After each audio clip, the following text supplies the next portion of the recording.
आपसे एक सवाल पूछता हूँ, आमदनी होने पर यानी सैलरी आने पर या प्रॉफिट होने पर सबसे पहले आप क्या करते हैं? आप बोलेंगे घर के सारे खर्च करते हैं। और क्या करते हैं? बिजली का बिल भरते हैं, बच्चों की फीस भरते हैं, राशन का खर्चा होता है, मोबाइल का बिल होता है, इंटरनेट के बिल होते हैं, क्रेडिट कार्ड का बिल और भी तमाम छोटे मोटे खर्चे। तो इसका मतलब सैलरी या प्रॉफिट होते ही आप सबसे पहले अपने महीने के सारे खर्च निपटा देते हैं। करेक्ट?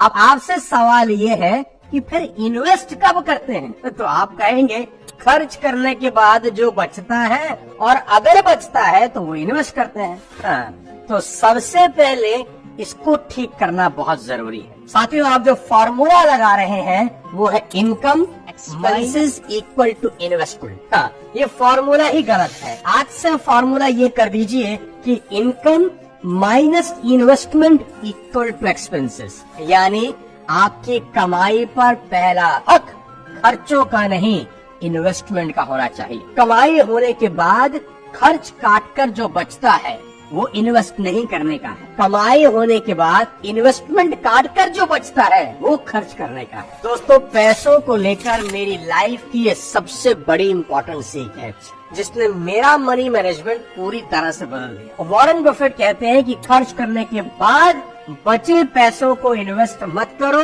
बल्कि इन्वेस्ट करने के बाद बचे पैसों को खर्च करो। आप एक परसेंटेज फिक्स कर लीजिए। हमेशा याद रखना, इन्वेस्टमेंट की अमाउंट नहीं, परसेंटेज इम्पोर्टेंट होता है। जैसे ही कमाई हो, सैलरी आए या प्रॉफिट हो, सबसे पहले वो परसेंटेज अलग कर दें और इन्वेस्ट कर दें और धीरे धीरे इस परसेंटेज को बढ़ाते जाएं। आप 10% से शुरू करें और 50% तक जाएं। अपनी कमाई का 50% तक इन्वेस्ट करेंगे। आप बोलेंगे अपनी कमाई का 50%? इतना इन्वेस्ट कैसे करेंगे? इतना भार एक साथ कैसे उठाएंगे? मर नहीं जाएंगे? खर्च करने को बचेगा ही क्या? अरे मेरे भाई, आज 50% इन्वेस्ट करने को थोड़ी कह रहा हूँ, धीरे धीरे बढ़ाने को कह रहा हूँ। समझाता हूँ आपको। एक गांव में एक गडरिया था जो अपनी गायों को बहुत प्यार करता था।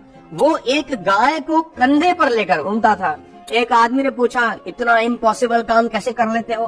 गाय को कंधे पर लेकर घूम रहे हो, इतनी बड़ी इतनी भारी गाय। गडरी ने जवाब दिया, जब ये गाय पैदा हुई बड़ी छोटी थी, मैं तब से इसे प्यार करता हूँ, वो तब से इसको हर समय अपने कंधे पर बैठा कर चलता हूँ। धीरे धीरे ये बड़ी हो गई।